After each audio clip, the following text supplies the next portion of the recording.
ومن سيئات أعمالنا من يهده الله فلا مضل له ومن يضلل فلن تجد له وليا مرشدا وأصلي وأسلم على سيدنا محمد صلى الله عليه وسلم إمام المصلحين وسيد المجاهدين وعلى آله وصحبه أجمعين أما بعد. Terima kasih pada Tuan Pengurusi Majlis yang berhormat Datuk Dr. Ahmad Yunus Khairi, seterusnya pada Datuk Mazlan, Datuk Arifin, Fadil Ustaz Najahan, tuan-tuan dan puan-puan muslimin dan muslimat yang dirahmati oleh Allah Subhanahu wa taala sekalian. Pertamanya kita melafazkan syukur kepada Allah Taala dapat berkumpul dan bertemu pada tengah hari yang mulia ini dalam surau dan juga dalam majlis ilmu. Yang kedua, kita juga bersyukur berada dalam majlis ilmu yang membincangkan tentang hadis-hadis Nabi SAW, di mana hadis-hadis ini merupakan satu daripada sumber utama perundangan Islam selepas daripada Al-Quran. Nabi menyebut dalam sebuah hadis, taraktu fiikum amrayn, aku tinggalkan kepada kamu dua perkara. Wa fi riwayah, aku tinggalkan kepada kamu syai'ain, iaitu dua perkara juga. Ada riwayat yang menyebut aku tinggalkan kepada kamu dua perkara yang berat, iaitulah Al-Quran dan juga yang kedua adalah As-Sunnah. Tuan-tuan sekalian, hari ini ramai orang sensitif dengan ilmu Islam, terutamanya berkaitan dengan hadis. Jadi kita tidak boleh tertinggal daripada apa yang berlaku dalam masyarakat kita. Kadang-kadang ada yang terlalu meremehkan, tak mahu kita. Ada yang terlalu melampau pun ada, tuan-tuan sekalian. Kita buat pengajian di kilang ni pun, kilang Proton, sampai habis majlis dia tanya, Ustaz, saya nak tanya Ustaz, tadi yang Ustaz sebut hadis tu apa status hadisnya dan siapa perawi-perawinya. Dahsyat juga tu. Jadi ini real masyarakat sekarang, tuan-tuan dan puan-puan sekalian. Jadi biarlah kita tidak terlalu meremehkan dan tidak pula terlalu maknanya syadid sehingga menganggap semua hadis mesti ke kita perlu maknanya selidik. Kalau dah disebutkan dan dikatakan sahih, katakan riwayat Muslim, lepas tu kita carilah sendiri untuk pastikan. Dan boleh jadi yang mengajar, yang duduk di hadapan ini ada kesilapan, ada kekurangan, itu perkara biasa, tuan-tuan sekalian. Maka yang dipegang bukan orangnya, tetapi yang dipegang ialah selagi mana kalau Quran, kalau hadis itu sahih, tuan-tuan sekalian, maka ia menjadi panduan kepada kita. Muka surat sebelum daripada muka surat 1, tuan-tuan sekalian, ada satu tajuk istilah ilmu hadis. Itu tuan-tuan sekalian, tuan-tuan baca, saya akan sebut sekali lalu saja lebih kurang, tuan-tuan sekalian. Hadis Nabi itu ialah yang pertama sekali kata-kata Nabi, yang kedua adalah perbuatan Nabi, yang ketiga adalah takrir Nabi SAW, kemudian yang keempat ialah sebarang riwayat yang menceritakan tentang pribadi Nabi dan juga sifat-sifat Nabi. Maknanya semua ada 5, tuan-tuan. Bila sebut hadis tu, tuan-tuan, ada 5. Satu, yang Nabi kata. Yang kedua, yang Nabi buat. Yang ketiga, Nabi tak kata, Nabi tak buat, tetapi para sahabat buat. Nabi ada depan tu, Nabi diam aja, tak dilarang. Maknanya, tuan-tuan, itu juga hadis dipanggil takrir. Sebagai contoh, hukum harus makan tok. Orang lelaki dia suka binatang ni, tuan-tuan. Tok, dia buat pada pasir, umur panjang, tuan-tuan. Umur panjang, slow dia minum air dan makan daun. Dia tak makan orang, ayam orang pun dia tak makan. Ini tok. Yang ada kat kampung kita bukan tok, itu biawak bukan pada pasir, tuan-tuan. Kalau nak bagi makan kepada binatang, kalau kita nak jamu keluarga kita tok, tuan-tuan, hari ni tetamu datang, kena sembelih semalam. Tu kuat tak kuat, panjang umur dia, tuan-tuan. Kalau kita sembelih hari ni, tamu datang hari ni, insya-Allah tak dapat dah kita jamu dia orang. Sebab hidup lagi, kita pegang hidup lagi, tuan-tuan. Harus makan tok ini hadis daripada mana, tuan-tuan? Bukan hadis kata-kata Nabi, bukan hadis perbuatan Nabi, tetapi Khalid bin Al-Walid tahun ke-8 Hijrah, dia makan dhab di hadapan Nabi. Kemudian Nabi tak larang. Kalau satu-satu perbuatan yang asal tak tahu hukumnya, Nabi tak larang tuan-tuan, maknanya dia jadi harus. Itu cerita asal. Contoh hadis perbuatan adalah puasa Ashura, iaitu 10 Muharram. Ini Nabi lakukan dan Nabi perintahkan para sahabat buat. Nabi jumpa dengan orang Yahudi tuan-tuan, orang Yahudi puasa di Madinah. Nabi pun tanya, kenapa orang puasa? Orang Yahudi pun menjawab, kami puasa kerana sempena hari ini sama dengan dulu waktu Nabi Musa diselamatkan daripada Fir'aun. Lalu Nabi pun jawab, nahnu ahaqqu bi Musa minkum, kami lebih layak dengan Nabi Musa berbanding dengan kamu. Nabi pun puasa, fa amara bi siyami, Nabi pun perintahkan orang ramai puasa. Ini 10 hari bulan. Kita tuan-tuan, 10 hari bulan Muharram sunat puasa, 9 hari bulan sunat. Cuma yang 9 pula adalah hadis kata-kata Nabi. Nabi menyebut, la in baqitu ila qabilin la asumanna tasi'. Kalau aku masih hidup lagi tahun depan, aku akan puasa 9 Muharram. Maka tuan-tuan, 10 Nabi buat, 9 Nabi tak buat, tetapi Nabi cakap. Jadi ini hadis qauli, kata-kata Nabi. Maka tuan-tuan kita dapat beza lah. Ada hadis yang perkataan Nabi, ada hadis perbuatan Nabi, ada hadis tadi kita dapat takrir, dan juga semua hadis yang menyebut, riwayat para sahabat menyebut sifat-sifat Nabi dan batang tubuh Nabi pada sudut wajahnya, rambutnya, itu juga semuanya hadis Nabi SAW. Yang kedua, tajuk ini disebut hadis Qudsi. Hadis Qudsi tuan-tuan, kalaulah kita letakkan skala Al-Quran, kemudian hadis Nabi, hadis Qudsi ini tengah-tengah antara Al-Quran dan juga hadis Nabi, kerana sifat Al-Quran ada, salah satu daripada sifat hadis juga ada. Al-Quran, perkataannya daripada Allah, tuan-tuan, yang ini bukan rekat daripada Nabi, maknanya memang daripada Allah juga. Hadis Nabi tuan-tuan, perkataannya bukan perkataan daripada Nabi, bukan daripada Allah, dan maknanya juga daripada Nabi, bukan daripada Allah Ta'ala, cuma diwahyukan kepada Nabi SAW. Hadis Qudsi, perkataan daripada Nabi, maknanya daripada Allah Ta'ala. Jadi dia agak tinggi darjatnya. Tuan-tuan jangan terkejut. Hadis Qudsi, tiba-tiba perawi menyebut qala Allah Ta'ala, ayat Quran ke? Tak. Itu hadis Qudsi, bukan ayat Quran. Cuma Nabi ketika menyebut itu, Allah berfirman. Itulah yang dipanggil hadis Qudsi. Seterusnya tuan-tuan, ini satu ilmu yang penting, dipanggil tiap-tiap hadis ada sanadnya. Apa maksud sanad tuan-tuan? Sanad ini maksudnya ialah senarai perawi hadis. Senarai perawi, orang yang meriwayatkan hadis itu. Apa beza senarai yang akhirnya dipanggil sanad? Satu lagi tuan-tuan, teksnya itu dipanggil matan. Jadi matan hadis adalah teksnya, sanad hadis adalah perawinya. Biasanya kita akan ambil, kita akan sebut yang paling last, bukan paling last, sebenarnya paling mula lah.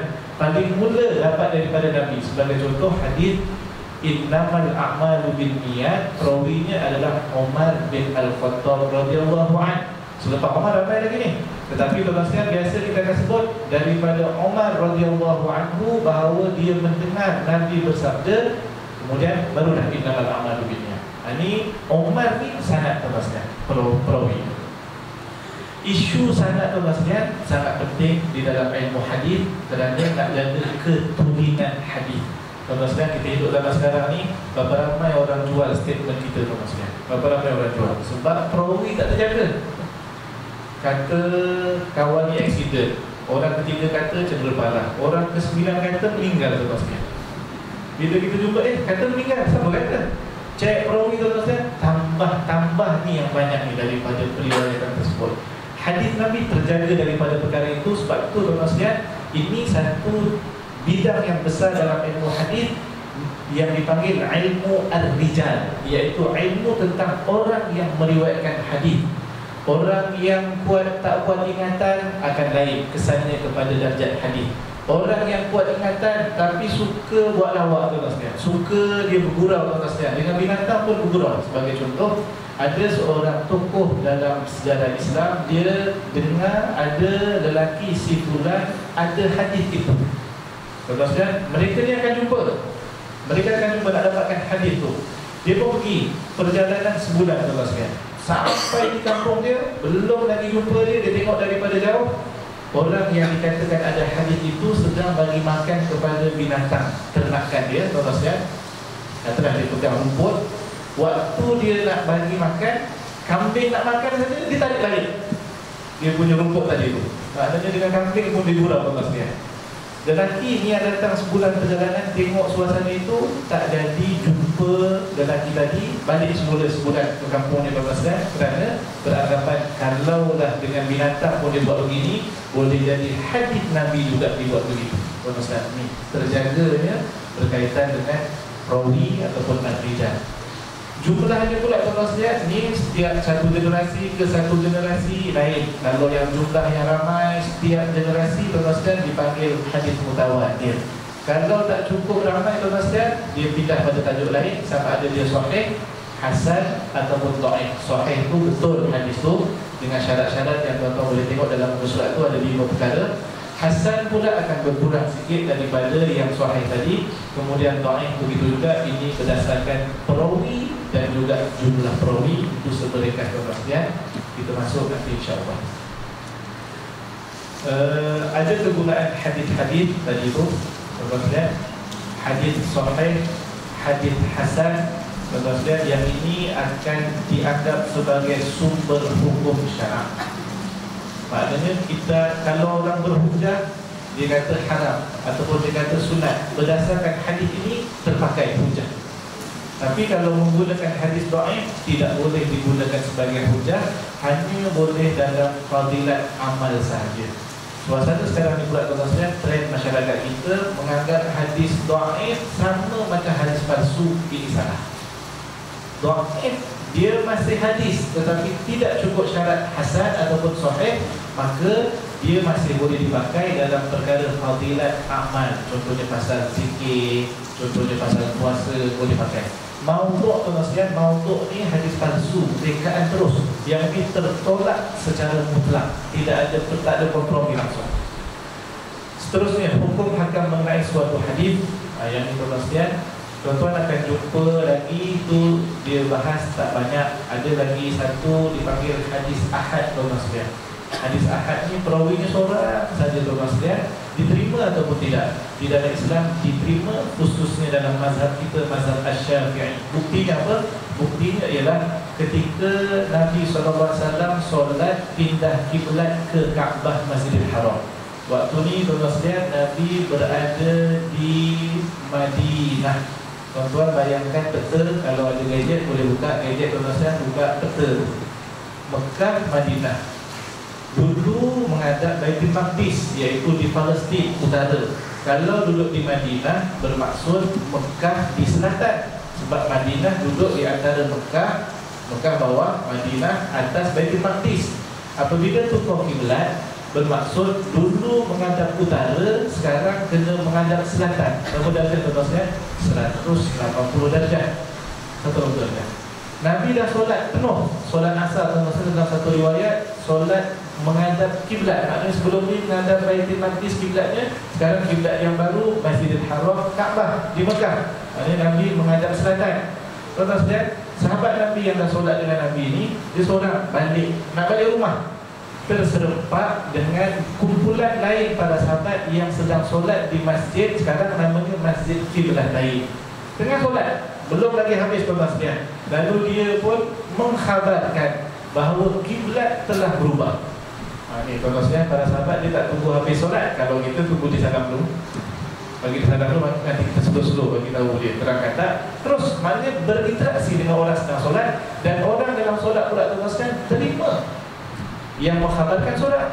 Kalau kita zaman sekarang boleh jadi, boleh percaya ke dia tu, datang pejabat pun lambat, balik cepat tak tu, contoh, tuan-tuan sekalian. Jadi solat diterima, tuan-tuan sekalian, yang ni kerana sama-sama para sahabat. Yang kedua, barulah mereka, dan mereka laksanakan terus dalam solat itu yang belum bagi salam, berpindah ke arah maknanya Masjid Haram. Yang ini, tuan-tuan sekalian, boleh bergerak lebih 3 langkah. Tuan-tuan jangan tanya pula, tu 3 langkah tak batal ke Ustaz? Tak, yang ini lid darurah, kerana hajat yang menyebabkan perlu buat pergerakan itu.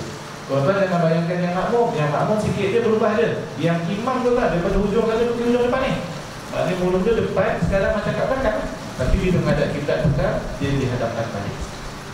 Itu sebahagian daripada mukadimah kitab ini. Saya rasa kita baca tadi untuk ambil barakah kemasyian. Kurang-kurangnya kita dapat gambaran berkaitan dengan status dan darjat hadis, walaupun tidak lengkap kemasyian. Itu sembang-sembang di nama ini. Kita masuk pada bab 1. Saya tengok ada 42 hadis dalam kitab ini kemasyian. InsyaAllah kita ada berapa minggu ni? Kita ada berapa hadis sebulan? Sekali sebulan ada 6-7 kali. Dapat 7 hadis pun jadilah kemasyian. Daripada tak dapat langsung, kaedah dia menyebut ma la yudraku kulluhu la yudraku kulluh. Apa-apa yang tak boleh dapat semua, jangan tinggal semua. Itu kaedah. Tak dapat 42 tu kemasyian, ada bukan boleh habis pun baca tu kat surau tu, terus tak pergi. Kalau tak pergi tuan-tuan, memang tak dapat satu hadis pun tak dapat tuan-tuan. Jadi tak dapat semua tak apa, tapi jangan tinggal semua. InsyaAllah mudah-mudahan kita faham sebahagian daripadanya. Bab 1, Ustaz 1, sebenar-benar perkataan dan sebaik-baik jalan pimpinan. Dia datangkan, tuan-tuan, saya tengok teknik penulisan kitab ini tuan-tuan sama macam kitab Riyadhus Shalihin karangan Al-Imam Nawawi. Al-Imam Nawawi itu besar dalam mazhab Asy-Syafi'i, meninggal pada tahun 676 Hijrah. Tuan-tuan, mengarang satu kitab berjudul Riyadhus Shalihin. Kitab-kitab maknanya hadis-hadis semua kumpul dalam tu tuan-tuan. Bagus kalau dimiliki kitab ini. Ada satu lagi kitab ringkas tuan-tuan, nama dia Matan Al-Arba'in, hadis 40. Tuan-tuan jangan terkejut bila buka kitab tu, tak 40 hadis dalam tu. Kata 40 tajuk, mesti salah cetak ni. Tak, bukan salah cetak. Sebab Nabi pernah bersabda, siapa hafal 40 hadis ada fadilatnya. Jadi para ulama selepas tu berlumba-lumba untuk buat hadis 40. Hadis 40. Berapa ramai orang yang buat kitab hadis 40. Tetapi dalam kitab Imam Nawawi, dia masukkan 40 buah hadis. Jangan pula nak baca merajuk yang dua hujung tu, jangan baca semua tu. Saya tengok sama pada aspek apa, dimulakan dengan ayat Quran, kemudian baru hadis. Tu yang macam sama tu. Kata kita hadis, tetapi kenapa ada ayat Quran? Jelaskan sebab yang ini dipanggil hadis maudhu'i, hadis mengikut topik. Ikut topik. Bila ikut topik, yang lebih utama sebelum hadis adalah ayat Quran. Hadis membantu memahamkan ayat Al-Quran. Maka yang utama adalah Al-Quran dulu sebelum daripada hadis. Maka ini juga metod kebanyakan para ulama. Antaranya ialah didatangkan surah An-Nisa ayat 87. Allah berfirman, "Wa man asdaqu minallahi haditha." Siapakah yang lebih benar perkataannya daripada Allah? Yang kedua, Az-Zumar ayat 23, "Allahu nazzala ahsanal hadithi kitaban mutasyabihan." Allah telah menurunkan sebaik-baik perkataan, iaitu kitab suci Al-Quran. Yang ketiga, surah Asy-Syura ayat 52, "Wa innaka latahdi ila siratin mustaqim." Dan sesungguhnya engkau wahai Muhammad tetap memimpin ke jalan yang lurus. Kemudian Al-Fat ayat 28, ayat yang keempat tuan-tuan, "Huwallazi arsala rasulahu bil huda wa dinil haqq." Dialah yang telah mengutus rasulnya Muhammad sallallahu alaihi wasallam dengan membawa hidayah petunjuk dan agama yang benar, iaitu agama Islam. Kita masuk hadisnya. Yang pertama tuan-tuan, hadis yang diriwayatkan oleh Imam Muslim, dan selain daripada Imam Muslim adalah beberapa kitab hadis yang lain, kitab sunnah tuan-tuan. An Jabir bin Abdullah, daripada Jabir bin Abdullah radhiyallahu anhu qala, dia berkata, kana Rasulullah sallallahu alaihi wasallam, adalah Nabi sallallahu alaihi wasallam, idza khataba, saya terjemah terus apabila berkhutbah, apabila berpidato, ihmarrat ainah, matanya merah tuan-tuan. Maknanya serius, menunjukkan serius. Wa ala sautuh, dan tinggi suaranya, maknanya suaranya suara yang didengar oleh ramai orang. Washtadda ghadabuh, dan juga nampak macam mana, ishtadda, sungguh-sungguh marahnya, serius tuan-tuan. hatta sehingga ka'annahu mundiru jaishin, seumpama seorang komander dalam kepada angkatan tentera. Maknanya serius ni tuan-tuan. Jadi Nabi bagi contoh untuk cepat faham. Orang kalau sebut serius belum tentu faham lagi, tapi bila sebut ka'annahu mundiru jaishin, seumpama ketua panglima tuan-tuan, maka akan senang terjawab. Seterusnya, ketua panglima tentera ini kata apa? Memberikan inzar dan peringatan kepada tenteranya, sabbahakum wa massakum. Maksudnya ialah peringatan kepada seluruh tentera, sedia, bersiap siaga. Boleh jadi musuh datang waktu pagi, sabbahakum waktu pagi. Boleh jadi musuh datang waktu petang, tu massakum waktu petang. Maknanya kemungkinan macam-macam. Jadi tak boleh lega, tidak boleh maknanya kita relax. Kemudian Nabi bersabda, wa yaqul bu'ithu ana was-sa'atu